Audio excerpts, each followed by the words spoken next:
నీకు కూడా విశ్వాస జీవితంలో శ్రమలు వచ్చినప్పుడు ఉండవలసినది నిరీక్షణ. You have to have hope and you need to have hope in the lord.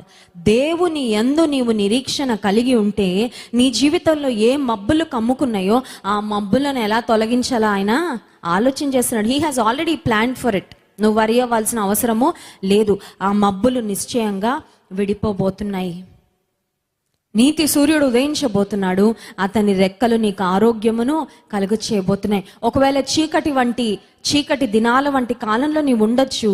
అయితే దేవుడు మళ్ళీ హ్యాపీ డేస్, ఆనందకరమైన దినాలు, సంతోషకరమైన సమయాలు, నీవు దేవుని స్తుతించి ఆరాధించి ఆయన యొక్క మహోన్నతమైన కార్యాలను పొగడి ధ్యానించి సాక్ష్యమిచ్చే దినాలను, సమయాలను తిరిగి నీ జీవితంలో అనుగ్రహించబోతున్నాడు.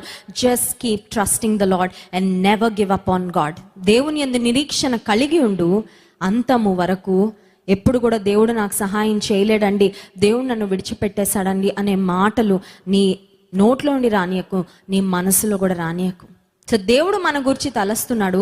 ఇప్పుడు మన తలంపులు ఎలా ఉండాలో ఒక్క మాట చూసి నేను ముగిస్తాను. చూడండి, యెషయా గ్రంథం 26వ అధ్యాయము 3వ వచనం. Isaiah chapter 26 verse 3. మన ఆలోచనలు ఎలా ఉండాలో, ఎవని మనస్సు నీ మీద ఆనుకొనునో వాని నీవు పూర్ణ శాంతి గలవానిగా కాపాడుదువు.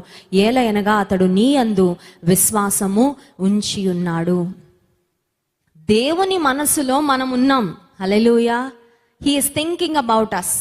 ఒక దైవజనుడు ఏమంటాడంటే, దేవునికి ఒక ఫ్రిడ్జ్ ఉంటే ఆ ఫ్రిడ్జ్ మీద నీ ఫోటో ఉంటుంది. హల్లెలూయా. దేవునికి ఒక వాలెట్ ఉంటే, ఒక పర్స్ ఉంటే ఆ పర్స్లో నీ ఫోటోనే ఉంటుంది.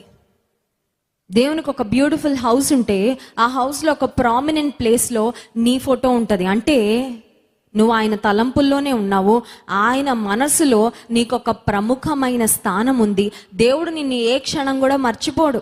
మరి దేవుడు ఇంతగా మనల్ని ప్రేమిస్తూ ఇంతగా మన కొరకు ఆలోచన చేస్తుంటే మరి మన మనసుని ఏం చేయాలి? ఎలా పడితే అలా ఆలోచించనివ్వాలా? ఎలా పడితే అలా వెళ్ళనివ్వాలా? కొన్నిసార్లు మన మనసు ఎలా ఉంటుందంటే, గాలి ఎటు వీస్తే అటు వెళ్ళే పొట్టులా ఉంటుంది. కొన్నిసార్లు మనసు కుదుటగా ఉండనివ్వదు మనల్ని. ఒకేసారి నెగటివ్ థాట్స్, ఒకేసారి భయానకమైన ఆలోచనలు వచ్చి భయం వేసేస్తూ ఉంటుంది. అమ్మో ఏంటి అనిపిస్తుంది కొన్నిసార్లు ఆ మనసులో వచ్చే ఆలోచనలు. అలాంటప్పుడు ఏం చేయాలి? నేను ఆ మనసును దేని ద్వారా కుదుటపరచాలంటే దేవుని వాక్యం సెలవిస్తుంది, ఎవని మనసు నీ మీద ఆనుకొనునో, just like a ladder against a wall. చూడండి, నిచ్చెన దానంతటా అది నిలవబడదు. నిచ్చెన ఉన్నది ఎందుకు? నేల మీద పడుకోబెట్టడానికి కాదు కదా.